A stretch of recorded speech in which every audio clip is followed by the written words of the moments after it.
প্রথম কাজ হলো ঘুম থেকে উঠেই ওই ভোরের বেলা শঙ্খটাকে কিন্তু বাজাবে। এটা এককালে প্রতিটি বাড়ির মধ্যে একটা চল ছিল, এখন কিন্তু সেটা আর বেশিরভাগ বাড়িতে নেই।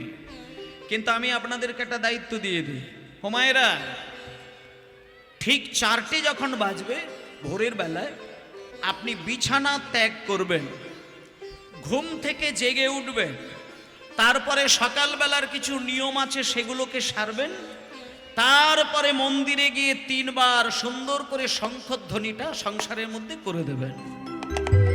তারপরে যেটি কাজ সেটি হলো এই কাজ। যদি মনে হয় যে উচ্চৈস্বরে গান গাইতে গেলে আরো সংসারের যারা রয়েছে তাদের হয়তো অসুবিধে হবে, হতে পারে বিভিন্ন কারণে, জোরে জোরে গান গাইতে গেলে, মন্ত্র পাঠ করতে গেলে হয়তো অনেকের যারা রাত্রির জেগে কাজ করে ভোরের বেলা সকালবেলা ঘুমায়, সেই ক্ষেত্রে বলবো মৃদু সুরে মৃদু স্বরে যদি এই গানটা গান তাতেও কিন্তু কল্যাণ হবে। 3 রকম ভাবে ভগবানের নাম করা যায়। যদি মনে হয় উচ্চৈস্বরে করতে পারবেন করবেন, ফিসফিস করে করার যদি মনে হয় করবেন, আর তাও যদি অসুবিধে হয় তাহলে চোখ বন্ধ করে মনে মনে নাম করবেন। মনে মনে নাম করবেন, অনুরাগ ভরার হৃদয় নিয়ে, চোখে জল নিয়ে ভক্তি ভরে তার নাম করে যাবেন। জয় নিতাই। তাতে দেখবেন সংসারের অনেক কল্যাণ হয়ে যাবে। নিতাই গৌর হরি বল। আস্তে করে, হালকা করে, হ্যাঁ, ঠান্ডা তো, ছোট্ট করে। গৌর হরি বল, গৌর হরি বল, গৌর হরি বল। বাহ, ঠিক আছে। নিতাই গৌর প্রেমানন্দে হরি বল, হরি বল, হরি বল।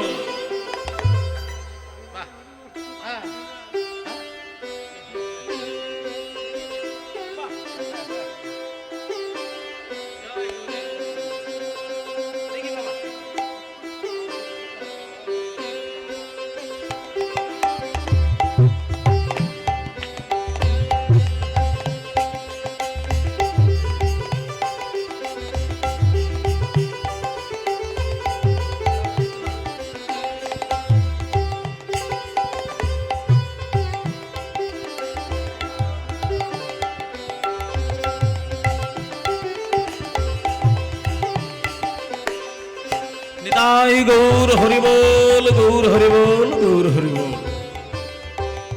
বাবা বাবা বাবা, জয় নিতাই। বেশ, তাহলে যে কথাটি হচ্ছিল সেটা হলো যে মানুষ নানান কিছু চিন্তা ভাবনা করে দিন কাটায়। আসতে এইবার কিছু ধ্যানের কথাগুলো শুনবেন।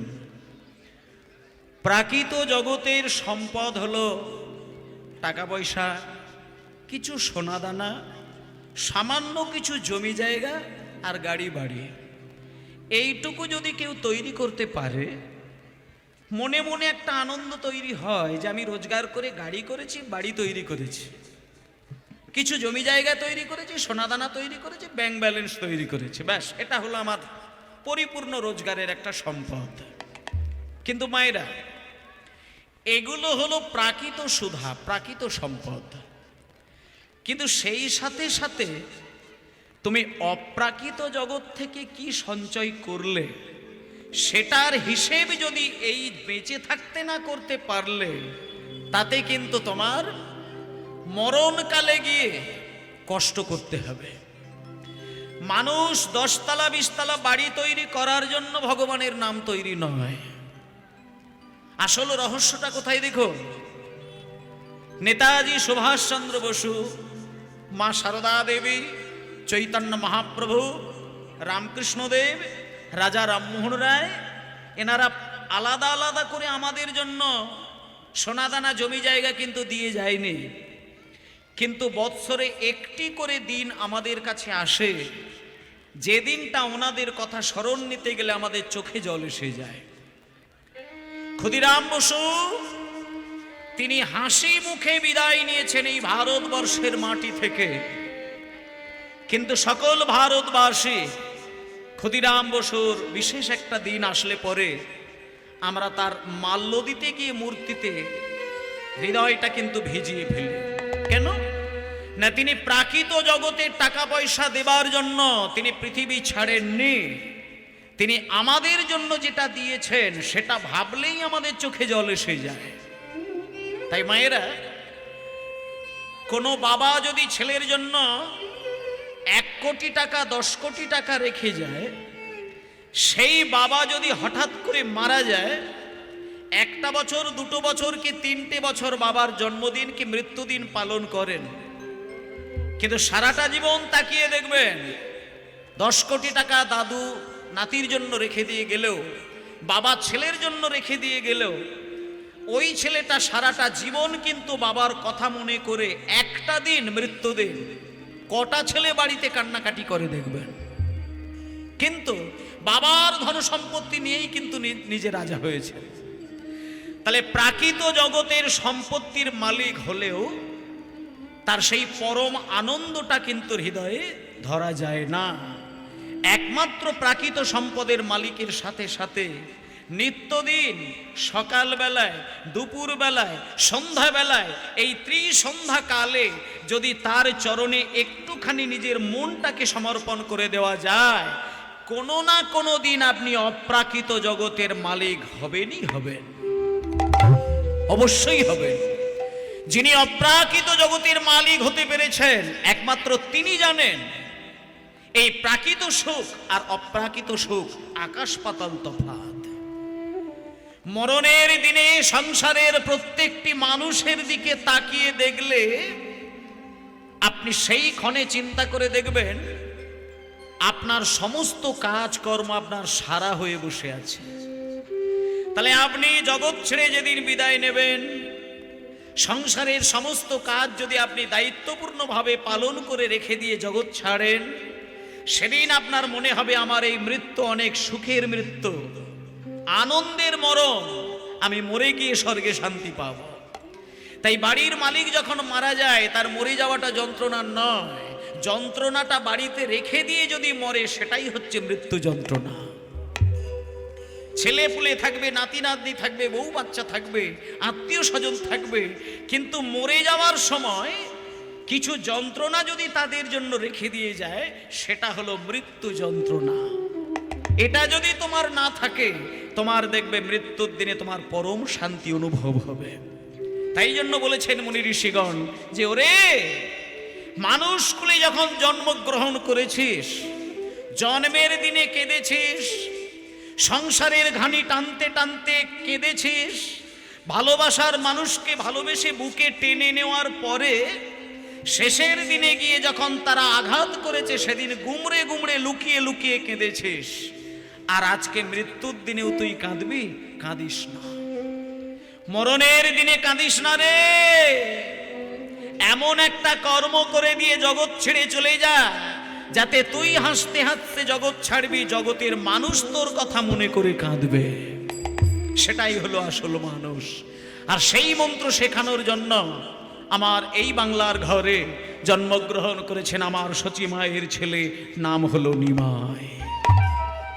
তাই ও মায়েরা, আজকে চলুন সেই নিমাই এই মাঘ মাসের শুক্লা পক্ষের একটি রাত্রিতে সবথেকে তার অন্তরের যিনি সম্পদ তিনি হলেন সচীমা। সেই সচীমাকে নীরব করে কাঁদিয়ে দিয়ে বেরিয়ে গেছিলেন। মায়েরা, এই মাঘ মাস হলো বাঙালিদের কাছে বড় দুঃখের, বড় বিরহের একটি মাস। কারণ এই মাঘ মাসের এই শুক্লা পক্ষের একটি রাত্রিতে সচীমা তাকে কাঁদিয়ে আর বিষ্ণুপ্রিয়া দেবীকে কাঁদিয়ে নিমাই চিরকালের জন্য সন্ন্যাসী হয়ে গিয়েছিলেন। যেদিনকে নিমাই সন্ন্যাসী হয়ে যায় সেদিন সচীমায়ের চোখে আর জল আসে না। কেন না? সচীমা জানে যে নিমাইয়ের প্রথম বিবাহ আমি দিয়েছিলাম, আজকে সেই বৌমা বিরহরূপী সর্প দংশনে মারা গিয়েছে, আর দ্বিতীয় বৌমা আমি নিয়ে এসেছি বিষ্ণুপ্রিয়া দেবী। আজকে নিমাই যদি বিষ্ণুপ্রিয়াকে হারিয়ে দিয়ে চলে যায়, রেখে দিয়ে চলে যায়, আমি সেই বিষ্ণুপ্রিয়ার বিরহ সহ্য করব কেমন করে? একদিকে বৌমার অন্তরের ব্যথা, আর একদিকে সচীমায়ের সন্তান হারানোর ব্যথা। দুই ব্যথা প্রকট হয়ে গিয়ে সচীমায়ের চোখে জল নেই, নীরব। তিনি সচীমাকে কাঁদিয়ে বিষ্ণুপ্রিয়া দেবীকে কাঁদিয়ে, সারা নবদ্বীপবাসীকে নীরব করে কাঁদিয়ে সেই নিমাই আজকে চললেন আমাদের বাংলা ছেড়ে। কিসের জন্য? প্রেম প্রচারের জন্য। তাই সেই নিমাই ওরে প্রেম নেবিয়া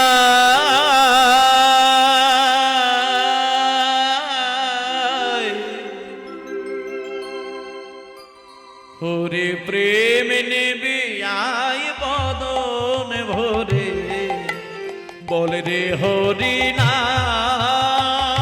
ওরে প্রেম নিবি আয় বদন ভরে, বলে রে হরি না। ওরে প্রেম নেবে আয় বদন ভরে, বলে রে হরি না। নিবি আয় বদন ভরে, বলে রে হরি না। এই প্রেম এনেছিল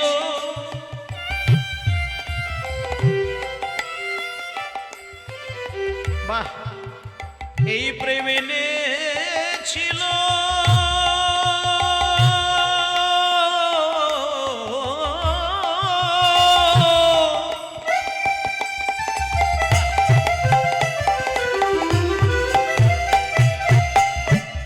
এই প্রেম এনেছিল ব্রজের বাঁকা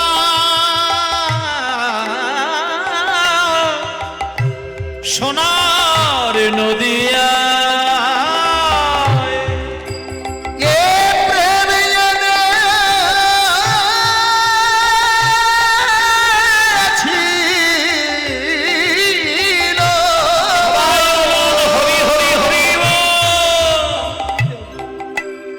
আমারে ব্রজে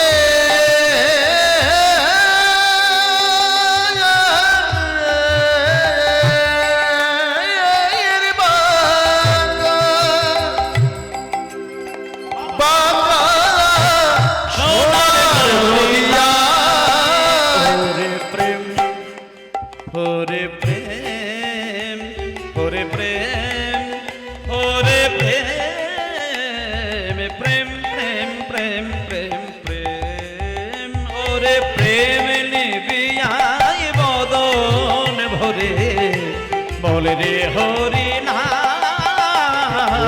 প্রেম নিবি আয় বদন ভরে, বলে রে হরি না। প্রেম নিবি আয় বদন ভরে, বলে রে হরি না। জয় নিতাই। প্রেম, প্রেম পাবার জন্য আজকে সকলের আগমন এখানে। আপনারা যারা প্রত্যেকেই হরিনাম শোনার জন্য বসে আছেন, আসলে কিন্তু আমাদের মূল প্রয়োজনটা হচ্ছে প্রেম। হৃদয়ে যদি প্রেম থাকে, ভালোবাসা থাকে, তবেই মানুষ নিজেকে পরমানন্দময় বলে মনে করেন। আর সেই পরমানন্দে ভরিয়ে দেবার জন্য আজকে আমাদের কীর্তন আসরে সকলের আশা। তাই মায়েরা চলুন আজকে চৈতন্য মহাপ্রভু প্রেম প্রচারের জন্য সন্ন্যাস ধর্ম গ্রহণ করে তিনি বাংলা ছেড়ে পুরীর মন্দিরে গিয়ে একটা ছোট্ট খাট্ট ঘরের ভেতরে বসে দুইজনকে পাগলের মতো জড়িয়ে ধরে তিনি যে প্রেমটা প্রচার করেছিলেন সেই প্রেম আজকে আস্বাদন করব। মায়েরা, কোনো বড় সড়ো বাড়ি নয়। নদিয়ার নবদ্বীপের নিমাই যখন হরিনাম করতে করতে পুরীর মন্দিরে গেলেন, যে ঘরের মধ্যে মহাপ্রভু দিন রাত এক করে দিয়েছিলেন, সেই ঘরটির নাম হলো গম্ভীরা। এবং সেই গম্ভীরার ভেতরে আমার মহাপ্রভু হরিনাম গাইছেন। এমন ভাবে হরিনাম গাইছেন যেখানে অন্তরঙ্গ ভক্তদের মধ্যে দুইজন, তার নামগুলো আমি বলে দিই মাইরা। একজনের নাম হলো স্বরূপ দামোদর, আর একজনের নাম রামানন্দ রায়। স্বরূপ দামোদর কে ছিলেন? স্বরূপ দামোদর পূর্বজন্মে ছিলেন রাধারানীর প্রিয় সখী, নাম হলো ললিতা। আর রামানন্দ রায় হচ্ছে পূর্বজন্মে ললিতা সখীর রাধারানীর আরেক সখী, নাম হলো বিশাখা। ভালো করে এই তত্ত্বগুলো একটু দেখবেন। ললিতা বিশাখা এই দুই সখী যখন কলিযুগে আসলেন, নাম হয়ে গেল স্বরূপ আর রামানন্দ রায়। ললিতা বিশাখা বৃন্দাবনের নারী, আর যখন কলিযুগে জন্ম নিলেন সেখানে আর নারী নয়, এখানে হলো পুরুষ। কিন্তু মায়েরা, যেমন বৃন্দাবনে রাসলীলা হতে গিয়ে সেখানে কোনো পুরুষের প্রবেশের নিয়ম ছিল না, তেমনি গৌরাঙ্গ মহাপ্রভু যখন কলিযুগে শ্রীবাস অঙ্গনে রাত্রির 12টা বাজার পরে যখন অন্তরঙ্গ ভক্তদেরকে নিয়ে পাগল হয়ে হরিনাম করেন, সেইখানে কোনো নারীর প্রবেশ ছিল না। এখন তো মঠে মন্দিরে গেলে দেখবেন কিছু পুরুষ মানুষও বাবাজি হয়ে থাকেন, আর সেই সঙ্গে দু একটা নারীও কিন্তু সেখানে সেবাদাসী হয়ে কিন্তু আশ্রমের মধ্যে রয়েছেন। কিন্তু এককালে বৃন্দাবনের একটা কঠিন নিয়ম ছিল, সকাল থেকে সন্ধ্যা পর্যন্ত নারীর গমনাগমন ঘটবে। মায়েরা কথাগুলো মন দিয়ে শুনবেন। সকাল 6টা থেকে সন্ধ্যা 6টা পর্যন্ত মেয়েরা বৃন্দাবনের আশ্রমের ভেতরে বিভিন্ন কারণে ভজন সাধন, সেবা, ফুলতলা, মালা গাঁথা, তুলসী পত্র চয়ন করা, কি মন্দির পরিষ্কার করে দেওয়া, বিভিন্ন কাজের জন্য মেয়েরা থাকবে, কোনো নিয়ম ছিল না। কিন্তু সন্ধ্যা হবার সঙ্গে সঙ্গে নারীদের কোনো থাকার অধিকার ছিল না। কেমন? এককালে বৃন্দাবনে নারীদের কোনো সন্ধ্যার পরে থাকার কোনো নিয়ম ছিল না, আর এখন আশ্রমে কিন্তু নারীদের অনুমতি দেওয়া হয়েছে, এটা এককালে ছিল না। সেই সময় চৈতন্য মহাপ্রভু শ্রীবাস অঙ্গনে হরিনাম করছে, সেখানে কোনো নারীর প্রবেশ ছিল না। মায়েরা, হঠাৎ তখন মধ্যরাত্রিতে শ্রীবাসকে বুকে জড়িয়ে ধরে মহাপ্রভু ক্রন্দন করছেন, আর শ্রীবাসকে বুকে জড়িয়ে কাঁদতে কাঁদতে বলছে, শ্রীবাস, এই শ্রীবাস, এর আগে তোমার বাড়িতে দরজা জানালা বন্ধ করে দিয়ে হরিনাম করার সঙ্গে সঙ্গে আমার দু চোখ দিয়ে প্রেমাশ্রু গড়িয়ে যেত, কিন্তু আজকে আমি কয়েক ঘন্টা হলো হরিনাম করছি, আমার চোখে কোনো জল নেই। শ্রীবাস, তুমি একটা কাজ করো তো, তুমি ভালো করে একটু দেখো তো, এই অন্তরঙ্গ ভক্তদের সঙ্গে হরিনামের আসরে আমার মনে হয় কোনো নারীর দৃষ্টি পড়েছে। কোনো অশুভ নারীর যদি কোনো দৃষ্টি আমার এই নামের মধ্যে এসে যায়, তাতে আমার ভাব জাগবে না। শ্রীবাস তো কিছুক্ষণ সময় নেবার পরে ঘরের বাইরে আনাচে কানাচে এদিক ওদিক, দরজার বাইরে, জানালার বাইরে চারিদিকে ঘুরে ফিরে এসে দেখে বললেন, প্রভু, আমি চারিদিকে ঘুরলাম, কিন্তু কোনো নারী তো কোনো আমাদের এই হরিনামের মধ্যে নেই। যখন একথা বললেন, তখন মহাপ্রভু আবার শুরু করে দিল হরিনাম।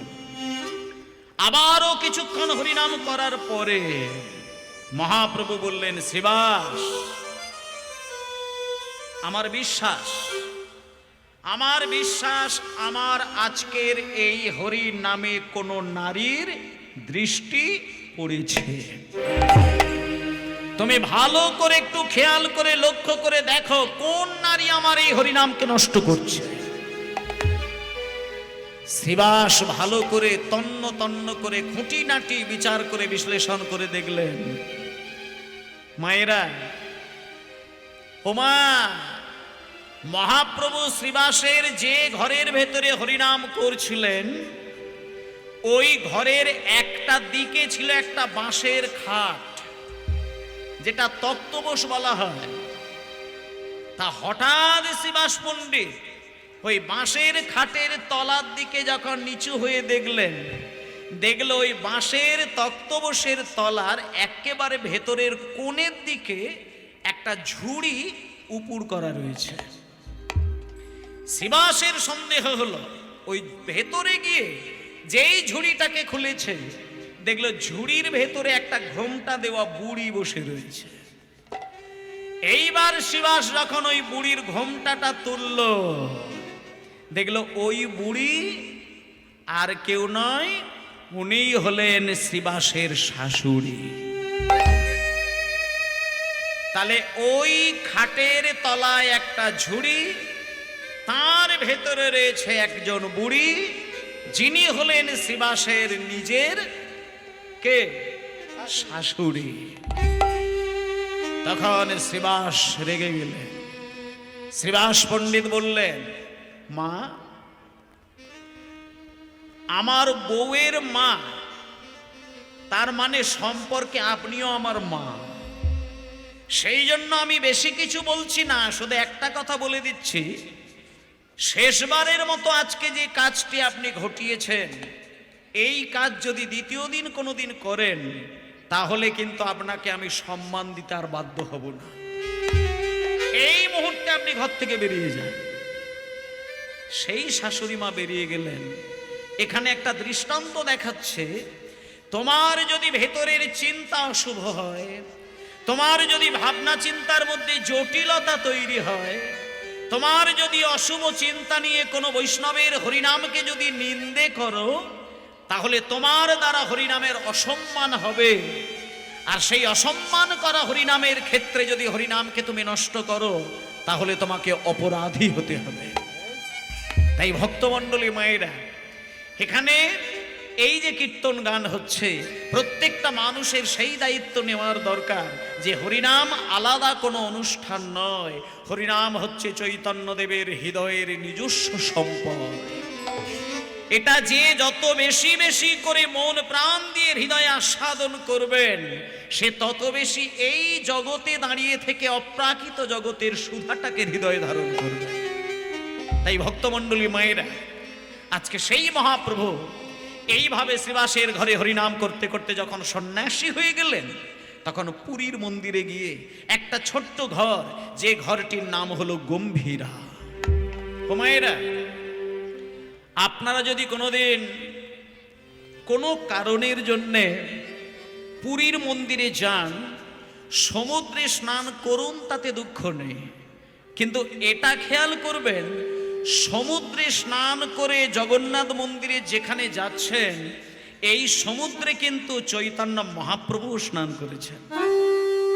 এই সমুদ্রে চৈতন্য মহাপ্রভুর চরণ ধুলো আজও মিশে রয়েছে। এই সমুদ্রে চৈতন্য মহাপ্রভুর হাকৃষ্ণ বলে কাঁদতে কাঁদতে চোখের জলও মিশে রয়েছে। তাই সেই সমুদ্রে যখন স্নান করবেন, মহাপ্রভুকে হৃদয়ে স্মরণ করবেন। তারপরে সমুদ্রে স্নান করে যখন আপনি পুরীর মন্দিরের দিকে যাবেন, জগন্নাথ মন্দিরে যাবার কিছুটা আগে ডান দিকে দেখবেন শ্রী চৈতন্য মহাপ্রভুর গম্ভীরা ধাম। সেই গম্ভীরার মন্দিরে আপনারা একটু প্রবেশ করবেন।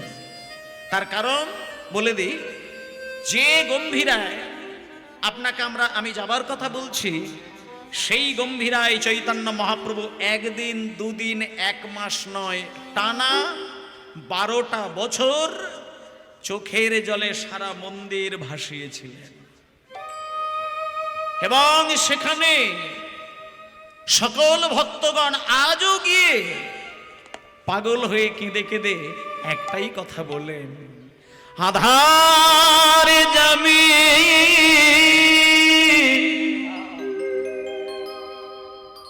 একা আমি খুঁজি গো তোমার,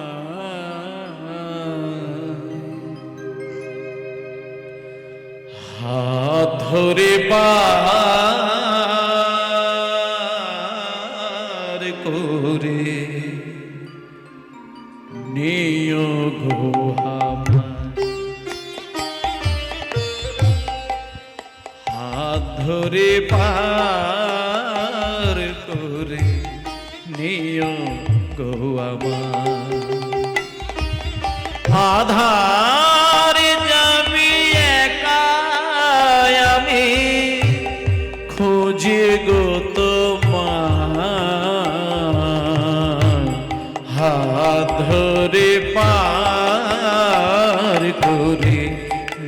নিও গো আমায় দয়াল। হরি হরি বল।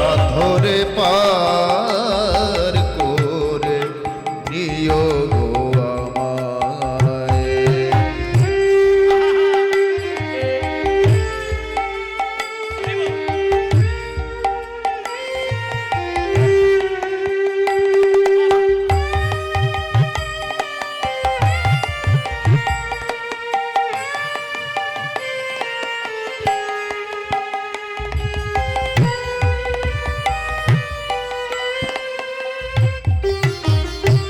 বাবা রে।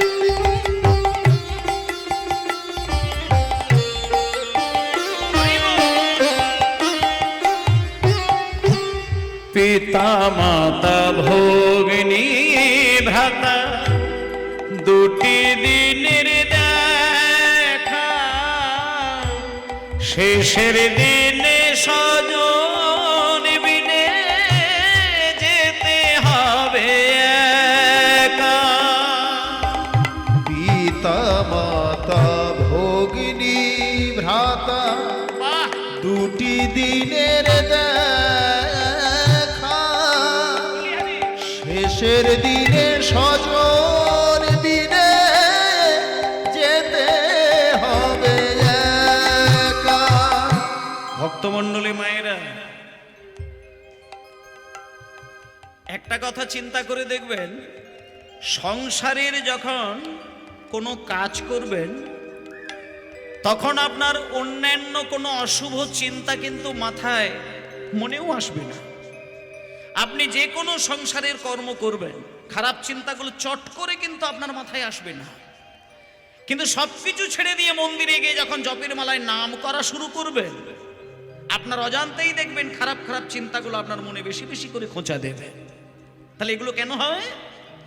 ভজন সাধন করতে গেলে মনে বেশি বেশি করে পাপের চিন্তাগুলো এসে যায়, খারাপ চিন্তাগুলো এসে যায়, আপনাকে ভজনে ব্যাঘাত ঘটায়।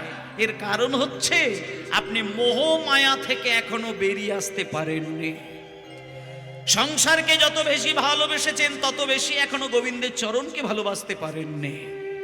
মাগো, সংসারকে ভালোবাসতে গিয়ে গাড়ি বাড়ি, আত্মীয় স্বজন, ছেলে মেয়ে, ভাই বোন, নাতি নাতনি, জামাই শ্বশুর, সবাইকে ভালোবাসতে ভালোবাসতে ভালোবাসতে যাকে ভালোবাসলে আপনি উদ্ধার হবেন তাকে ভালোবাসতে ভুলে গেলেন। এই মন যাকে তাকে দেওয়া যায় সহজ করে, কিন্তু ভগবানের বেলায় মন দেওয়া যায় না। একটা দাদু নাতিকে যতটা সহজে ভালোবাসে, এত সহজে গোবিন্দকে ভালোবাসতে পারে না। বাজারে গিয়ে যখন পেটে খিদে নিয়ে ঘোরাফেরা করবেন, তখন মিষ্টির দোকানে রসে ডোবানো ওই রসগোল্লা দেখে আপনার জিভে জল এসে যায়। কেন? তখন মনে মনে চিন্তা হয়, আহারে, আমার কাছে 50টা টাকা, 10টা টাকা, 20টা টাকা যদি থাকতো, এখনই যদি দুটো রসগোল্লা নিয়ে খেয়ে এক গ্লাস জল খেয়ে নিতাম, আমার প্রাণটা জুড়িয়ে যেত, মনটা শান্তি পেত। এটা কেন হলো? এর কারণ হলো তুমি এখনো পর্যন্ত নিজের মন্দিরে বসিয়ে যে ভগবানকে সেবা দাও, সেই ভগবানকে নিজের থেকে বেশি এখনো ভালোবাসতে পারোনি।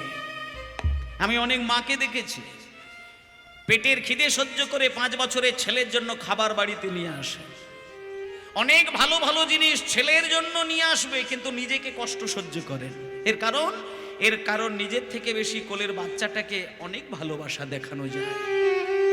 কিন্তু যারা সংসারের থেকে বেশি গোবিন্দের চরণকে ভালোবাসেন, সে কিন্তু যতই ভালো খাবার বাজারে দেখতে পাক না কেন, সে নিজের পেটের চিন্তা করবে না। সে একটা চিন্তা করবে যে আমার কাছে যদি 20টা টাকা থাকতো, অন্তত 4টে রসগোল্লা কিনে নিয়ে গিয়ে আমার ওই মন্দিরের ছোট্ট গোপালকে যদি আমি সেবা দিয়ে কিঞ্চিত আমি একটু প্রসাদ করে পেতাম, না জানি আমার কত আনন্দ হতো। তাই ওমা, ভগবানের চরণে নৈবেদ্যের ডালা সাজিয়ে প্রসাদ তৈরি করে সেই প্রসাদ গ্রহণ করলে আমাদের মনে যে তৃপ্তি, যে আনন্দ, যে পরমানন্দ পাওয়া যায়, এটা যেদিন তোমার আসবে সেদিন জানবে তুমি এতদিনে সংসারের থেকে বেশি গোবিন্দকে ভালোবাসা দিলে। কিন্তু আমাদেরকে গোবিন্দের চরণ বেশি টানে না, আমাদেরকে বেশি বেশি করে পাগল করে কে? পিতা মাতা ভগ্নী ভ্রাতা, দুটি দিনের দেখা, শেষের দিনে স্বজন বিনে যেতে হবে একা। পিতা মাতা ভগিনী ভ্রাতা, দুটি দিনের দেখা, শেষের দিনে স্বজন বিনে যেতে হবে একা। ও চরণে ভক্ত গণে, ও চরণে ভক্ত গণে, ঠাই জানি পাই, হাত ধরে পার করে নিয়োগ আধার জামি একা আমি খোঁজি গো তোমায়, হাত ধরে পার করে নিয়োগ আমায়। দয়াল হাত ধরে পার করে নিও গো আমায়, দয়াল হাত ধরে পার করে দিও গো আমায়। হরি বল। পিতা মাতা, নিজের জন্ম দেওয়া সন্তান, ছেলে মেয়ে, নাতি নাতনি, আত্মীয় স্বজন সবাই আমাদের আপনজন। কিন্তু মায়েরা, এগুলো তো দায়িত্বের সঙ্গে চলে, কিন্তু যেদিন তোমার জীবন বেলা শেষ হয়ে যাবে, যেদিন তুমি চিতার উপরে শোবে, সেদিন একজন তোমাকে হাত বাড়িয়ে আপন করে নেবেন, তিনি হলেন জগতের পতি, যিনি হলেন ভগবান কৃষ্ণ। তাই ও মা, শেষের দিনে যদি সুখ, শান্তি, আনন্দ, পরমানন্দ, ভালোবাসা, প্রেম এগুলোকে ধরতে হয়, তাহলে সংসারের থেকে বেশি ভালোবাসতে হবে ভগবানের চরণ। তাই আজকে সেই ভগবানের চরণ জড়িয়ে ধরে স্বরূপ দামোদর, রামানন্দ রায় এই দুইজন গৌরহরির চরণ ধরে কান্নাকাটি করছেন। এমন সময় পুরীর মন্দিরে যে ঘটনাটা ঘটল মায়েরা শোনেন, ছবির মতো লীলা আস্বাদন করবেন। পুরীর মন্দিরে গম্ভীরার ঘরের দরজার সামনে মহাপ্রভু নীরব হয়ে কাঁদছেন, চরণ ধরে স্বরূপ দামোদর রামানন্দ রায় এই ব্যাকুল প্রাণে ডাকছেন। কিন্তু হঠাৎ মন্দিরের বাইরে একজন, মায়েরা কথা বলবেন না, এই আসনটা হচ্ছে পবিত্র একটা আসন। এটা আপনারা হাতটাকে বলিয়ে দিয়ে যদি দেখেন, দেখবেন এখানে ধুলো ময়লা পাবেন। কিন্তু সাবধান, যদিও ডেকোরেটরের আসনটা ভাড়া করে এই কমিটি এখানে বিছিয়ে দিয়েছেন, তথাপিও আপনাদের একটা মূল্যবান কথা বলি, যেখানে নামের অমৃতের বর্ষণ হয়, সেখানে সেই শুভ মুহূর্তে সেই আসনটা নিছক কোনো ত্রিপল বা প্যান্ডেলের আসন নয়। রাজা পরীক্ষিতের চোখের জল ভেজানো এই আসন, এটা যদি একবার আপনি গ্রহণ করেন, তাহলে এই আসনের যতক্ষণ যজ্ঞসূত্র চলে ততক্ষণ এই আসন ত্যাগ করা অপরাধের মধ্যে হয়ে যায়। তাই আমি আপনাদেরকে করজোড়ে বিনয় করে বলি, যতই ঠান্ডা পড়ুক, যাই হোক না কেন, 3 ঘন্টার জন্য আসনটাকে অন্তত হৃদয়ে জড়িয়ে ধরবেন। এই আসনের মূল্য থাকবে যতক্ষণ নাম চলবে, ততক্ষণে এই আসনটা রাজা পরীক্ষিতের আসন। আর এই যে আমি দাঁড়িয়ে কীর্তন গাইছি, এটা হলো সুখদেব গোস্বামীর আসন। তাই এগুলো এক জন্মে হয় না। যদি কেউ মনে করে যে এক জন্মে আমি কীর্তন শুনতে এসেছি, না, ভুল। এক জন্মে হরিনামের অমৃত পাওয়া যায় না। হয়তো বাসরে দাঁড়ানো যায়, কিন্তু কীর্তন শুনে নিজের আত্মসুখ এটা যদি কোনোদিন আসে, তাহলে জানবেন আপনি বিগত জন্মেও এই হরিনামের স্বাদ আপনি পেয়েছিলেন। যে গত জন্মে ভগবানের কিঞ্চিত কৃপা পেয়েছে, এই জন্মে সে ভগবানের নাম নিতে গেলে আত্মসুখ অনুভব করেন। আর এই জন্মে যিনি ভগবানের নাম শুনলে ভালো লাগে না, তেতো লাগে, যন্ত্রণা লাগে, জ্বালা লাগে, দুঃখ লাগে, জানতে হবে তার পূর্বজন্মটা পরিষ্কার ছিল না। তাই এই জন্মে আপনাদের যতটা কীর্তন শুনে আনন্দ হবে, আপনি জানতে পারলেন আপনার পূর্বজন্মে কৃপা ছিল, আর আগামী জন্মে এর থেকে অনেক বেশি উন্নত স্তরে আপনি যেতে পারবেন। তাই এই সংকল্প করে আপনারা মন দিয়ে আজকের লীলাটা সাধন করবেন। লীলার ভেতরে তত্ত্ব, তথ্য, দৃষ্টান্ত, সিদ্ধান্ত সবকিছুই থাকবে। আর শুধু লীলা শুনবো, পালা শুনবো, লীলা শুনবো, পালা শুনবো, এই দোষটা থাকা ঠিক নয়। যে কথাগুলি হবে সেগুলো অন্তর ভিজিয়ে শুনতে হবে। তা মায়েরা, ছবির মতন করে লীলাটা সাধন করবেন। চলে যান পুরীর মন্দিরে। গম্ভীরার ঘরের দরজা বন্ধ। স্বরূপ দামোদর রামানন্দ রায়কে জড়িয়ে ধরে মহাপ্রভু ক্রন্দন করছেন। এই অবস্থায় ভোরের বেলায় সবেমাত্র সূর্য উদয় হচ্ছে, এমন শুভ মুহূর্তে রাস্তা দিয়ে আমার মতন, আপনার মতন একজন অতি সাধারণ ঘরের একজন মানুষ, তিনি কি করছেন না, তিনি ভগবানের নাম করতে করতে পুরীর মন্দিরের দিকে যাচ্ছেন। এখন তো আপনি সমুদ্র থেকে পুরীর মন্দিরে যেতে গেলে সব ওই গজার দোকান আর ওই খাজার দোকানে তো পরিপূর্ণ, কিন্তু এককালে কিন্তু ওসব ছিল না। এখন খাজা গজা এগুলো তো একবারে ঠেসে গিয়েছে, কিন্তু তখন সেটা ছিল না।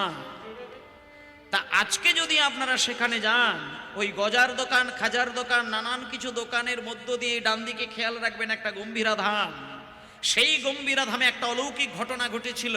একদিনকে মহাপ্রভু সকালবেলায় পাগলের মতো কৃষ্ণ নাম গাইছেন, আর এই অবস্থায় ওই যে রাস্তা দিয়ে এখন আপনারা যান, ওই রাস্তাতে আমার মতন, আপনার মতন একজন অতি সাধারণ ঘরের এক বাবা সমুদ্রে স্নান করে হরিনাম গাইতে গাইতে হরে কৃষ্ণ কৃষ্ণ কৃষ্ণ হরে হরে, হরে রাম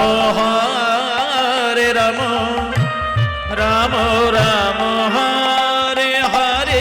সবাই বলুন হরি হরি বল। কৃষ্ণ হরে কৃষ্ণ, কৃষ্ণ কৃষ্ণ হরে হরে, হরে রাম হরে রাম, রাম রাম হরে হরে, হরে কৃষ্ণ কৃষ্ণ কৃষ্ণ হরে হরে, হরে রাম রাম রাম হরে হরে, হরে কৃষ্ণ কৃষ্ণ কৃষ্ণ হরে হরে, হরে রাম রাম রাম হরে হরে কৃষ্ণ কৃষ্ণ কৃষ্ণ হরে হরে, হরে রাম রাম রাম হরে হরে, হরে কৃষ্ণ কৃষ্ণ কৃষ্ণ হরে হরে, হরে রাম রাম রাম হরে হরে, হরে কৃষ্ণ কৃষ্ণ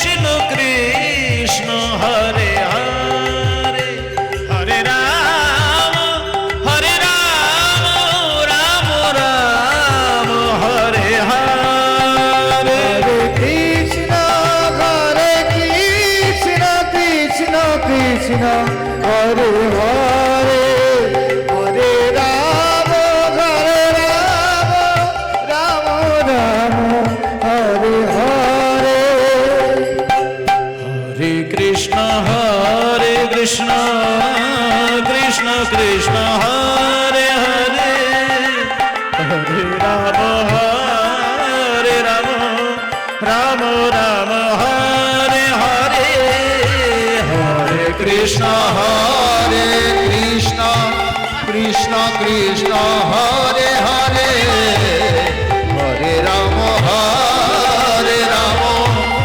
রাম রাম হরে হরে। আচ্ছা মায়েরা, এই যে হরে কৃষ্ণ কৃষ্ণ কৃষ্ণ হরে হরে, হরে রাম রাম রাম হরে হরে, এখানে যারা কৃষ্ণ মন্ত্রে দীক্ষিত আছেন, এই মহামন্ত্র নাম সেই ভক্তকে নিত্যদিনই কিন্তু কাঁদায়। যারা কৃষ্ণ মন্ত্রে দীক্ষিত ব্যক্তি আছেন, তারা এই নাম করতে গেলে পাগলের মতো কান্নাকাটি করেন। আর ভজন এমন একটি জিনিস যা হাজার মানুষের সামনের জিনিস নয়।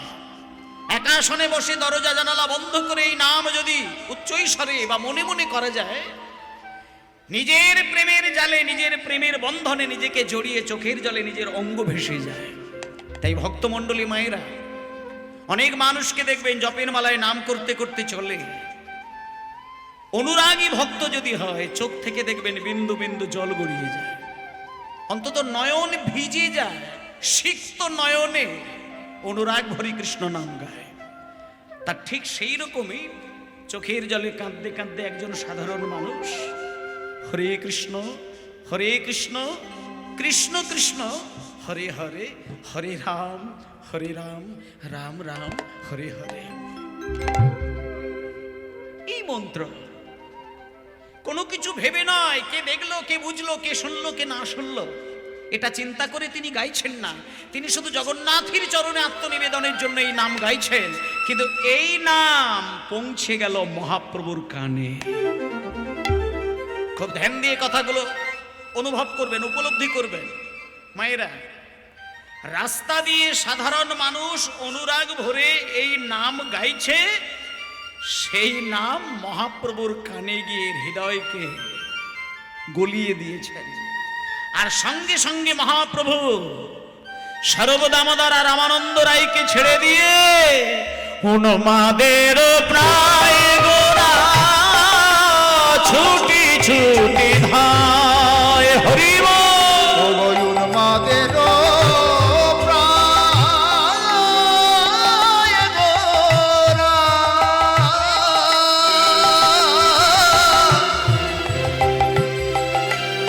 ছুটি ছুটি ধায়, উন্মাদের প্রায় গোরা ছুটি ছুটি ধায়, প্রায় গোরা ছুটি ছুটি যায়। এবার জি করে গোবিন্দ নাম ধরে তারে পায়, যে করে গোবিন্দ নাম ধরে তারে পায়, জি করে গোবিন্দ নাম ধরে তারে পায়, ধরে তার পায়, গোবিন্দ নাম ধরে তারে পায়। ও বাবা, লীলা শ্রবণ করতে গেলে ঠিক এমনভাবে লীলা শ্রবণ করা উচিত, কান দিয়ে শুনছেন, চোখ দিয়ে আমাকে দেখছেন, কিন্তু লীলাটা না নাটকের মতন, ছবির মতন হয়ে, সিনেমার মতন করে আপনার হৃদয়ে দেখবেন ধরা দিয়ে দেবে। আর লীলার মধ্যে যদি একবার ডুব দিয়ে দিতে পারেন, ওই লীলা কিন্তু আপনাকে কাঁদিয়ে দেবে। আর এইটুকু আমি নিশ্চিত বলতে পারি, হরিবাসরে কীর্তন শুনতে এসে যদি কোনো মানুষ নাম শ্রবণের দ্বারা চোখটাকে ভিজিয়ে তুলতে পারেন, আলাদা করে মন্দিরে গিয়ে তাকে ডালা সাজিয়ে মালা ঝুলিয়ে সেবা দিতে লাগে না। কারণ মহাপ্রভু অযাচিতভাবে সেই ভক্তকে ঢেলে কৃপা করে, যে ভক্ত তার নাম অমৃত আস্বাদন করতে গিয়ে নয়ন জলে মুখ্য ভাষায়। তাই আমি আপনাদেরকে এইটুকু শুধু বলে যাই, যে কীর্তন শুনতে গেলে চোখ ভেজে না, হৃদয় দোলে না, চোখে জল আসে না, সেই হরিনামে চৈতন্যদেবের চরণের কৃপা হয় না। ছেলে যদি মাকে একটা বাজে কথা বলে, মা 24 ঘন্টা কাঁদে।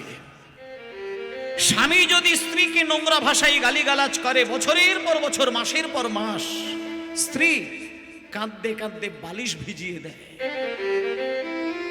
কিন্তু মন্দিরে গিয়ে মালা দিতে গিয়ে, চন্দন দিতে গিয়ে, তুলসী পত্র দিতে গিয়ে কজন মানুষ চোখের জলে গোবিন্দের চরণ ধুইয়ে দেয়? যদি কোনোদিন ভগবানের নাম করতে গিয়ে চোখ থেকে টপ টপ করে জল গড়িয়ে যায়, তাহলে জানবেন আপনাকে আলাদা করে আর মঠে মন্দিরে কিচ্ছু করতে লাগবে না। তীর্থে তীর্থে বেড়াতে যাবার প্রয়োজন হবে না। দামি দামি ডালা সাজিয়ে ভগবানকে দিতে লাগে না। ভগবান একটা জিনিসই ভক্তের কাছে সর্বস্ব হারা হয়ে বিক্রি হয়ে যায়, সেটা হলো ভক্তের দুবিন্দু নয়নের জল। তাই ওমা শুধু চোখের জলে হরিনাম করছিল বলে চৈতন্যদেবের হৃদয় দুলে গেল, ছুটে এসে সাধারণ মানুষের পা দুটো জড়িয়ে ধরলেন।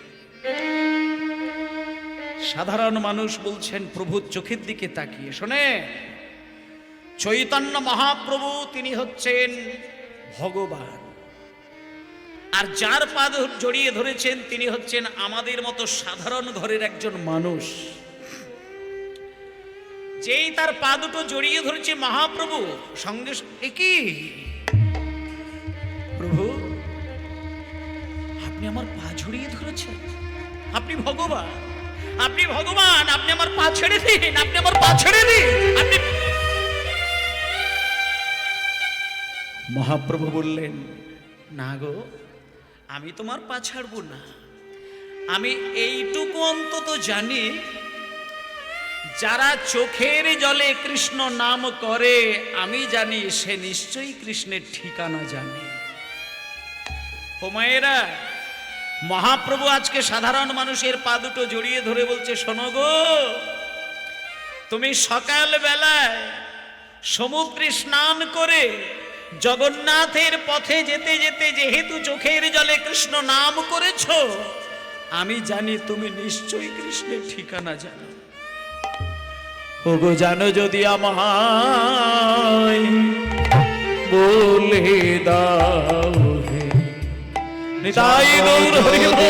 আমায় বলে দাও হে, আমি কোথায় গেলে পাবো তারে, জানো যদি আমায় বলে দাও হে। আমি কোথায় গেলে পাবো তারে, জানো যদি আমায় বলে দাও গো। আমি কোথায় গেলে পাবো তারে, যার নাম শোনাই আমায় আহা পাগল করিলে। আমি কোথায় গেলে পাবো তারে, যার নাম শুনে আমার পাগল করে। আমি কোথায় গেলে পাবো তারে, যার নাম শোনাই আমায় তুমি পাগল করিলে। আমি কোথায় গেলে পাবো তারে, নাম শুনে আমার পাগল করে। যার নামে এত মধু আছে, নাম শোনাই পাগল করতে হইবে। এত মধু আছে, নাম শুনে পাগল করে। নামে এত মধু আছে, নাম শুনে আমার পাগল করে। নামে এত মধু আছে, জানো যদি আমায় বলে দাও গো। ভক্তমণ্ডলী মায়েরা, হরিবাবটা হালকা কম। এই এতক্ষণ ধরে একটা একটা বিষয় কিন্তু পরিষ্কার হয়ে গেল, আমাদের কাছেও হলো, আপনাদের কাছেও হলো। সেটা কি না, মহাপ্রভু শুধু চোখে জল দেখলে আর হৃদয়ে ভক্তি দেখলে, মুখে কৃষ্ণ নাম দেখলে, মহাপ্রভু নিজে এসে সেই ভক্তের চরণ জড়িয়ে ধরে। তাহলে বুঝতে পারছেন ভগবান কত বড় দয়াময়। ভগবানকে কিচ্ছু চাইতে হবে না, ভগবানের কাছে ডেকে ডেকে দুঃখের কথা বলতে হবে না, শুধু তার নাম করতে করতে কেঁদে যাও, তিনি অন্তর্যামী, তিনি নিজে এসে তোমার হৃদয়ের দরজা খুলে তোমার সকল খবর তিনি নিজেই দেখে নেবেন। যারা মনে করে ভগবানকে জানালে পরে ভগবান জানতে পারে, তারা মূর্খের মতো ভাবনা চিন্তা করেন। ওমা, মুখে ভাষা দিয়ে ডাকলে পরেই যদি ভগবান জানতো, তাহলে যারা বোবা হয় তাদের কথা তো ভগবান শুনতে পাবে না, যারা অন্ধ হয় তারা তো ভগবানকে দেখতে পাবে না, যারা মূর্খ হয় তারা তো ভাষা দিয়ে ভগবানকে বোঝাতে পারবে না। শোনেন, ভগবান ভাষা বোঝে না, ভগবান মন্ত্র বোঝে না, ভগবান সেবা বোঝে না, ভগবান শুধু ভক্তের ভক্তিটাকে গ্রহণ করে। ভক্তি কাকে বলে? নিঃস্বার্থে, বিনা স্বার্থে, বিনা শর্তে, শুধু চোখের জলে যার নাম করতে গিয়ে ভক্ত কাঁদেন, সেই হয় একমাত্র ভক্ত। তাই জন্য মায়েরা, আজকে আমরা চৈতন্য দেবের ভগবান হয়ে ভক্তকে কেমন করে কৃপা করেছেন, আজকে আমরা অবশ্যই সে লীলা কাহিনী মন দিয়ে শুনলাম। এইবার চলুন সবাই মিলে একটুখানি চলে যায় মধুময় শ্রীধাম বৃন্দাবনে। সবাই বলুন শ্রী গুরু নিতাই গৌর প্রেমানন্দে হরিবোল, হরিবোল, হরিবোল। আজি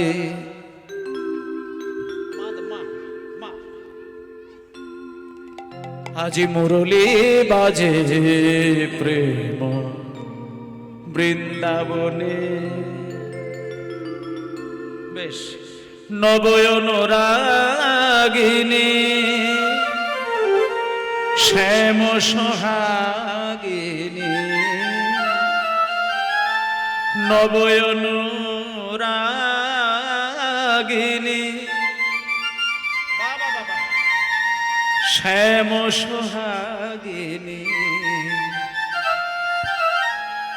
অভিসারে চলে রাধা কুঞ্জবনে, মুরলী বাজে প্রেম বৃন্দাবনে, আজি মুরলী বাজে নিতাই গৌর হরিবোল বৃন্দাবনে, আজি মুরলী বাজে প্রেম বৃন্দাবনে, নবয়ন রাগিনী শ্যাম সোহাগিনী, নয়ন রাগিনী শ্যাম সোহাগিনী, নবয়ন রাগিনী শ্যাম সোহাগিনী, সারে চলে রাধা কুঞ্জবনে, অভিসারে চলে রাধা কুঞ্জবনে, মুরলী বাজে প্রেম বৃন্দাবনে, আজি মুরলী বাজে প্রেম বৃন্দাবনে, আজি মুরলী বাজে প্রেম বৃন্দাবনে, কোকিল কুহু কুহু গাহে তরু শাখে, মিলনে চলে রাধা মুখ শশী ঢাকে, কোকিল কুহু কুহু গায়ে তরু শাখে, মিলনে চলে রাধা মুখ শশী ঢাকে, কোকিল কুহু কুহু গাহে তরু শাখে, মিলনে চলে রাধা মুখ শশী ঢাকে, সুরভিত বন তলে ফুল্ল কুসুম দলে, সুরভিত বন তলে ফুল কুসুম দলে, ময়ূলি কুল গুঞ্জরণী মুরলি বাজে প্রেম বৃন্দাবনে আজি মুরলি বাজে প্রেম বৃন্দাবনে, আজি মুরলি বাজে প্রেম বৃন্দাবনে। সবাই বলুন মধুময় শ্রীধাম বৃন্দাবন ধাম কি জয়, মধুময় শ্রীধাম বৃন্দাবন ধাম কি জয়, মধুময় শ্রীধাম বৃন্দাবন ধাম কি জয়। মায়েরা, আজকে এখানে কীর্তন গানের প্রথম দিন। আজকে মূলত আমি আপনাদেরকে ভক্তির জায়গাটাকে ধরে কীর্তন গাইব। কীর্তন বিভিন্নভাবে গাওয়া যায়, শুধু নাচ গেয়ে গিয়ে কীর্তন গেয়ে দেওয়া যায়, আর শুধু তত্ত্ব বলে বলে লীলা গেয়ে দেওয়া যায়। কিন্তু ভাবাবেগটাকে যদি ভক্তির কাছে তুলে ধরা না হয়, তাহলে সেটা ভক্তদের মনের আক্ষেপটা কিন্তু পরিষ্কার হয় না। তাই জন্য আজকে আমি মূলত ভক্তিটাকে একটু ধরিয়ে দেওয়ার জন্য, শোনেন, রাধারানী কৃষ্ণ কৃষ্ণ বলে কাঁদে, এটা প্রত্যেকেই জানেন, আপনারাও জানেন, আমরাও জানি। কিন্তু একটা বিষয় হচ্ছে কি জানেন, রাধারানী যে কৃষ্ণ বলে কেঁদেছিলেন এটা সাধারণ মানুষ জানেন, কিন্তু কেমন ভাবে কেঁদেছিলেন সেটা কিন্তু সকলের জানা নেই। তাই মায়েরা চলুন আজকে আমরা দেখব যে রাধারানী সত্যিকারের কৃষ্ণকে কেমন করে ভালোবাসতেন। মানে জগতে কোনো নারীর যদি দুটো স্বামী হয়, তাহলে সেই নারীকে জগতের মানুষ কেমন দৃষ্টিতে দেখেন, আর যদি একটা স্বামী হয় তাহলে সেই নারীর স্থান হয় কোথায়, একটুখানি শুনে নিন। রাধারানীর একজন স্বামী নয়, রাধারানীর দুইজন স্বামী। একদিন কি প্রভাতকালে শ্রীমতী রাধারানী মনের দুঃখে একটা কথা চিন্তা করছে যে আমার শাশুড়ি আর ননদী দুইজনে আমাকে কলঙ্কিনী বলে বলে আমাকে শেষ করে দিচ্ছে। কিন্তু আমি এইটুকু জানি যে যে সমস্ত পতিব্রতা নারী একজন স্বামীর চরণ সেবা করে, দ্বিতীয় কোনো স্বামীর দিকে তাকায় না, আমি বলবো রাধারানী হয়ে তিনি হচ্ছেন কলঙ্কিনী। আর যে দুজন স্বামীর সম্মান করে যায় তাহলে তাকে কেউ কলঙ্কিনী বলে না। এটা রাধারানীর একটা মনের অহংকার বলতে পারেন, গর্ব বলতে পারেন, এটা রাধারানীর দিক থেকে একটা আনন্দের খবর বলতে পারেন। রাধারানী এইটুকু পরিষ্কার যে আমি দুটো স্বামীকে সমানভাবে আমার হৃদয় সিংহাসনে বসিয়ে রেখেছি। তাহলে দুজন স্বামীকে, একজন স্বামী হলো আমার দেহপতি আয়ান, আর দ্বিতীয় স্বামীকে না, দ্বিতীয় স্বামী হলো আমার জগৎপতি ভগবান কৃষ্ণ।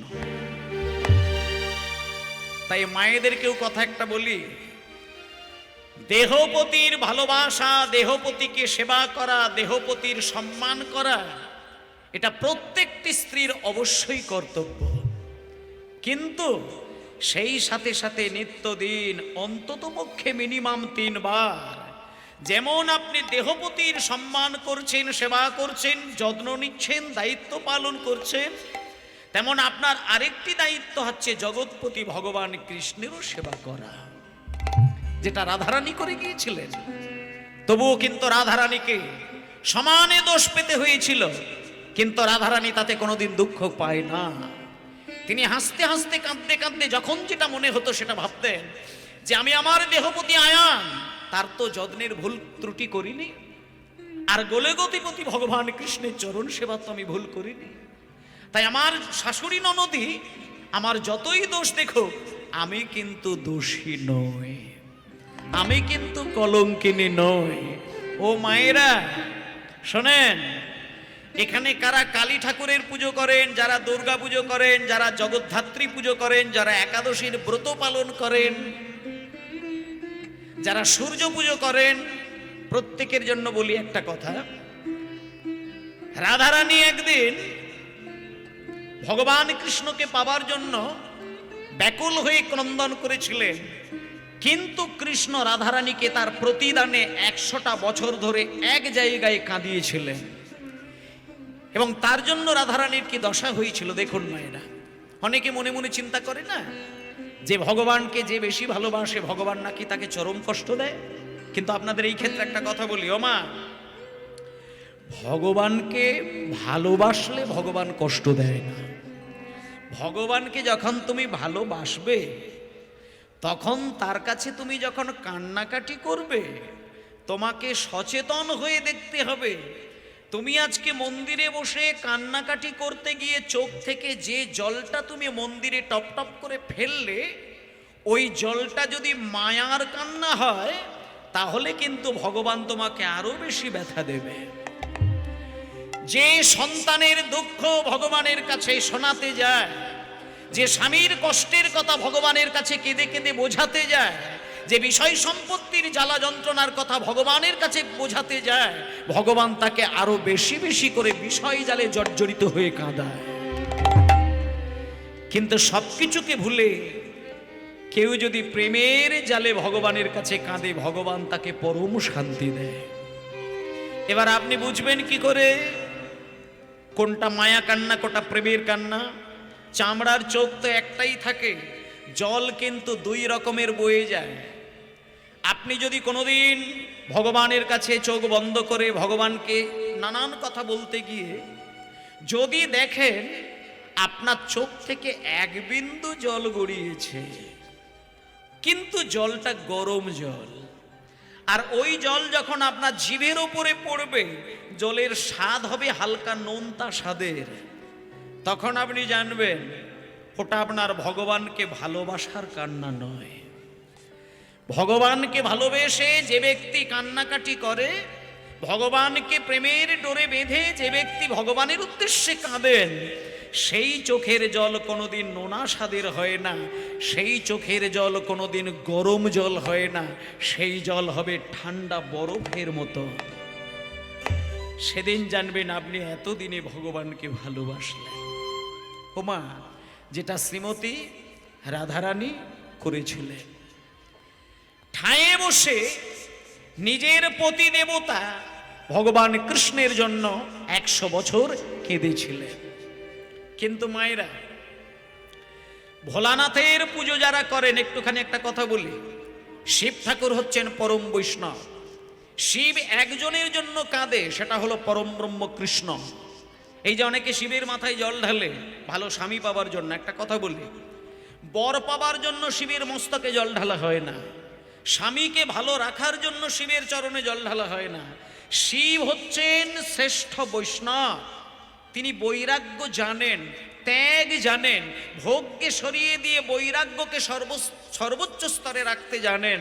তাই কেউ যদি শিবের মাথায় জল ঢালেন তাহলে তার ভেতরে বৈরাগ্যটা বিকশিত হয়। আর কোন স্বামীর মধ্যে যদি ত্যাগ থাকে, বৈরাগ্য থাকে, চৈতন্য জাগে, সেই স্বামীকে নিয়ে স্ত্রী কিন্তু হাসি মুখে সংসার করেন। শিবের উপাসনা করলে আপনার স্বামী বৈরাগ্য ধর্ম পালন করবে। স্বামী শিবের মতো যদি হয়ে যায় তাহলে আপনি ঘর করতে পারবেন না। শিব তো গাঁজা ছাড়া দিন কাটায় না, শিব তো শ্মশানে শ্মশানে ছাই মেকে ঘুরে বেড়ায়, আর শিব তো বাঘের ছাল পরে ঘুরে বেড়ায়। কিন্তু আপনার স্বামী যদি বাঘের ছাল পরে ঘুরে, আপনার স্বামী যদি ছাই মেকে ঘুরে বেড়ায়, আপনার স্বামী যদি রাত দিন গাঁজা খেয়ে ঘুরে বেড়ায়, তাতে করে আপনি সেই স্বামীর ঘর করতে পারবেন না। তাহলে কিসের জন্য শিবের সেবা? শিব ঠাকুর হলো পরম বৈষ্ণব। কি বৈষ্ণব না, ত্যাগ শেখাতে জানেন। তাই প্রত্যেক মাকে আমি বলে দিই, মা, শিবরাত্রির দিনে সারা রাত্রির ধরে যদি আপনি শিবের উপাসনা করেন, তাতে আপনার বাড়িতে যত যত ব্যক্তি রয়েছেন, সেটা মা হতে পারে, বাবা হতে পারে, স্ত্রী হতে পারে, স্বামী হতে পারে, সন্তান হতে পারে, নাতি নাতনি হতে পারে, শিবের মস্তকে জল ঢাললে এইটুকু বাসনা করবেন, হে পরম বৈষ্ণব দেবাদিদেব মহাদেব, তোমার চরণে আমি জল ঢেলে আমার সংসারের প্রত্যেকটি মানুষকে শুধু বৈরাগ্যটাকে শেখাতে চাই। আর কারোর মধ্যে যদি বৈরাগ্যটা জাগে, ত্যাগ যদি জাগে, সেই মানুষ সংসারে কোনোদিন দুঃখ দেয় না। যাদের ভেতরে বৈরাগ্য জেগেছে, ত্যাগ জেগেছে, আসক্তি থেকে নিজেকে সরিয়ে আসতে পেরেছে, সেই মানুষকে নিয়ে হাসি মুখে ঘর করতে প্রত্যেকটি মানুষ পারেন। তাই জন্য মায়েরা, আজকে শিব কোনোদিন কাঁদে না কারোর জন্য। যদি কাঁদেন, কার জন্য কাঁদেন? কৃষ্ণের জন্য কাঁদেন। তাহলে দেখলেন তো, শিব কিন্তু কৃষ্ণের নাম করেন। এবার একদিনকে শিব ঠাকুর কৃষ্ণের জন্য কান্নাকাটি করল না। এইখানটা একটা উল্টো ব্যাপার হয়ে গেল। কৈলাস পর্বতের শিখরে বসে শিব ঠাকুর সর্ব অঙ্গে ছাই মেখে চোখের জলে দেহ নয় কৈলাস পর্বত ভেসে যাচ্ছে। ভালো করে খেয়াল করে দেখবেন। নারদ মুনি বাতাসে সংবাদ পেয়েছে মামা কৈলাস পর্বতের উপরে বসে বসে কান্নাকাটি করছে। এই দৃশ্য নারদ মুনি এসে দেখা মাত্র মামির কাছে চলে গেছে, মানে দুর্গার কাছে। দুর্গার কাছে গিয়ে নারদ মুনি বলছে, মামি, মামাকে আমি জীবনে কোনোদিন কাঁদতে দেখি না, আজকে দেখলাম মামা কৈলাস পর্বতের উপরে পাগলের মতো কাঁদছেন। ও মামি, তুমি শীঘ্রই চলো, মামাকে কেন কাঁদছে দেখার জন্য। আসতে মায়েরা, সঙ্গে সঙ্গে দেবী পার্বতী ছুটে গিয়ে ভোলানাথের চরণ দুটো জড়িয়ে ধরে বলছেন, স্বামী, আজকে কৈলাস পর্বতের মধ্যে মায়া কান্না কাঁদছো না প্রেমের কান্না কাঁদছো? এইরকম পাগল হয়ে কান্না তো আমি কোনোদিন দেখি না। তখন দেবাদিদেব মহাদেব দুর্গার দিকে হাত জোড় করে বলছেন, দুর্গা, আমি যে আজকে কাঁদছি, এই কান্নাটা কেন জানো? এই কান্না হলো শ্রীমতী রাধারানীর বিরহটাকে চিন্তা করে কাঁদছি। আমি শুধু একটা জিনিস চিন্তা করছি, যে রাধারানী কৃষ্ণ ছাড়া কিচ্ছু জানে না, আজকে সেই রাধারানী 100টা বছর ধরে কৃষ্ণের জন্য কাঁদছেন। তাই জন্য আমি তার বিরহ চিন্তা করে কাঁদছি। শোনো দুর্গা, এই পৃথিবীতে যত মানুষ আছে, প্রত্যেকটি মানুষের হৃদয়ে গিয়ে যদি খবর নাও, প্রতিটি মানুষ কিন্তু তার বিরহ জ্বালা যন্ত্রণা আছেই আছে। হয় কারোর দেখবে পেটের ছেলে হয়তো মারা গেছে, হয় কারোর হয়তো ভালোবাসার সম্পদ স্বামী হয়তো মারা গেছে, কারোর প্রেমিক প্রেমিকা হারিয়ে গেছে, হয়তো কারোর জমি জায়গা হারিয়ে গেছে, সোনা দানা হারিয়ে গেছে। কোনো না কোনো দুঃখ কিন্তু মানুষকে গোপনে গোপনে কাঁদায়। দুর্গা, এ জগতে যত মানুষ আছে, প্রত্যেকটা মানুষের দুঃখ বিরহ সব যদি তুমি এক জায়গায় করো, তবু আমি শিব ঠাকুর হয়ে কথা দিলাম, রাধা বিরহ সাগরের কাছে সেটা মাত্র 3 বিন্দু জলের মতন মনে হয়। মায়েরা, পৃথিবীতে যত কোটি কোটি মানুষ আছে, সবার বিরহ এক জায়গায় করলে যে রাশি হবে, সেটা রাধারানীর বিরহ সাগরের কাছে মাত্র 3 ফোঁটা জলের মতন মনে হবে। এ কথা বলার সঙ্গে সঙ্গে দুর্গার চোখে জল এসে গেল। তাই জন্য মায়েদেরকেও একটা কথা বলি, কৃষ্ণকে যদি একবার পাগড়ে জড়িয়ে ধরে কান্নাকাটি করেন, রাধার মতন হয়তো আপনাকেও কাঁদতে হবে। কিন্তু এটা আপনাদের বলে দিই, সংসারের জন্য যে কান্না কাঁদেন সেটা হলো তীব্র দুঃখের কান্না, আর কৃষ্ণের জন্য যখন কাঁদবেন সেটা হলো আপনার সুখের কান্না, আনন্দের কান্না, পরম শান্তির কান্না। সেই কান্না আজকে কেঁদেছেন কে? রাধারানী কেঁদেছেন। আর এই কান্না দেখার জন্য একজন এসেছেন। তিনি কে মায়েরা? একুলে নারদ মুনি চিনতে মনে মনে, হরি হরি মনি চিনতে মনে মনে, নারদ মুনি চিনতে মনে মনে, নারদ মনি চিনতে মনে মনে। কোথা রয়ে শুদ্ধ ভক্তি পাইব কেমনে? কোথা রহে শুদ্ধ ভক্তি পাইব কেমনে? কোথায় শুদ্ধ ভক্তি পাইব কেমনে? এত চিনতে নারদ মুনি ঢেকি আরোহণে, এত চিনতে নারদ মনি ঢেকি আরোহণে। নাচিতে নাচিতে যায় মধুর বৃন্দাবনে, হরি নাচিতে নাচিতে যায় মধুর বৃন্দাবন, নাচিতে নাচিতে যায় মধুর বৃন্দাবনে। আনন্দ ধরে না, আনন্দ ধরে না, নাচিতে নাচিতে যায় মধুর বৃন্দাবনে। নাচিতে নাচিতে যায় মধুর বৃন্দাবনে। একটুখানি বস।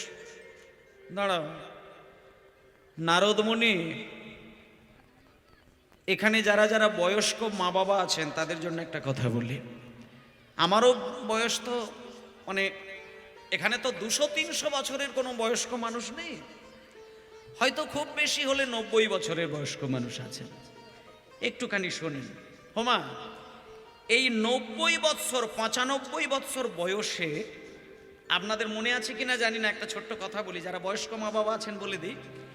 ইরাকের যুদ্ধ, আফগানিস্তানের যুদ্ধ, ভারত পাকিস্তানের যুদ্ধ, ইরাক কুয়েত নিয়ে যুদ্ধ, আমেরিকার যুদ্ধ, কারগিলের যুদ্ধ, এগুলো কিন্তু এককালে টিভিতে দেখানো হতো। ভালো করে ভেবে দেখবেন, টিভিতে দেখানো হতো। কিন্তু এটাও ভেবে দেখুন, যুদ্ধ, মারপিট, দাঙ্গা হাঙ্গা এগুলো আপাতত দৃষ্টিতে দেখতে ভালো লাগলেও কারোর গদ্দান কেটে গিয়ে যখন রক্তের বন্যা বয়ে যায় তখন কি মানুষ আর সেটা ভালো লাগে? মানুষের হৃদয় সেই রকমই জিনিস, কারোর রক্তের স্রোত বয়ে গেলে কিন্তু চোখ বন্ধ করে দিয়ে হৃদয়টাকে জড়িয়ে ধরে সে একটা কথা বলে, আমি আর যুদ্ধ চাই না, আমি শুধু শান্তি চাই। কেন না? মানুষ হয়ে মানুষের রক্তের বন্যা কোনো মানুষ দেখতে পারে না। তাই ও মায়েরা, আমরা এই সামান্য কটা বছর বয়সে এত যুদ্ধ দেখে ফেলেছি, তাতেই আমাদের চিন্তা করলে মনে হয় যে যুদ্ধ ভালো লাগে না, শান্তিই মানুষের শ্রেষ্ঠ সম্পদ। কিন্তু আপনাদের একটা কথা বলি, এটা কোন যুগ মা? এটা সত্যযুগ। তার আগে কোন যুগ ছিল বলুন, একটুখানি বলুন। দাপর যুগ। তার আগে ত্রেতা যুগ, তার আগে সত্যযুগ। আচ্ছা শোনেন, সত্য যুগে একটা যুদ্ধ হয়েছিল, যে যুদ্ধটার নাম হলো হিরণ্যাক্ষের যুদ্ধ। ত্রেতা যুগে একটা যুদ্ধ হয়েছিল যেটা রাম রাবণের যুদ্ধ। আর দাপরে একটা যুদ্ধ হলো যে যুদ্ধটার নাম কুরুক্ষেত্রের যুদ্ধ। এবার 3 যুগে নারদ মুনি ঠাঁয়ে দাঁড়িয়ে যুদ্ধ দেখেছে। নারদের মনে তীব্র ব্যথা। নারদ আজকে প্রতিশ্রুতিবদ্ধ হয়েছেন যে আমি আর যুদ্ধ দেখব না, এইবার আমি একটু শান্তির ক্ষেত্রে গিয়ে শান্তিটাকে অনুভব করব। আচ্ছা মায়েরা, আপনাদেরকেও বলি, সংসারের যুদ্ধে যদি জীবন তছনছ হয়ে যায়, শান্তি পাবার জন্য বছরে একবার অন্তত বৃন্দাবনে গিয়ে একটু গড়াগড়ি দিয়ে আসবেন। বৃন্দাবনের ধুলো, বৃন্দাবনের প্রেম, বৃন্দাবনের ভক্তি একবার যদি হৃদয় আর দেহের মধ্যে মাখামাখি করে বাড়িতে আসেন, অন্তত এই যুদ্ধ থেকে আপনি একটু রেহাই পাবেন।